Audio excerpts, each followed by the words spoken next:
তারা বারবার ঘুরিয়ে ফিরিয়ে বলার চেষ্টা করেছেন যে ক্ষমতা হারানোর ভয়েই শেখ হাসিনা সরকার এই হত্যাকাণ্ড চালিয়েছে। তাহলে মাননীয় স্পিকার, তাদের যে সামগ্রিকভাবে আওয়ামী লীগ সরকার, সামগ্রিকভাবে ছাত্রলীগ যুবলীগ যারা ছিল, তারা যে মুসলমান হোক অমুসলমান হোক, বিশ্বযুক্ত মুসলমান ছিল না মাননীয় স্পিকার, কিন্তু শিবির ট্যাগ প্রদানের মাধ্যমে তাকে যে হত্যা করা বৈধতা প্রদান করা হলো, এটা কোন ক্ষমতা হারানোর ভয় মাননীয় স্পিকার?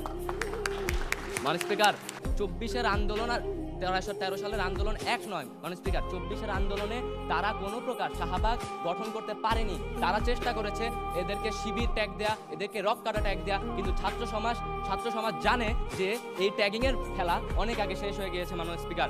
মাননীয় স্পিকার, তারা জানে যে এই ট্যাগ দিয়ে তাদেরকে আর আটকানো যাবে না, যার ফলে এই আন্দোলন সফল হয়েছে।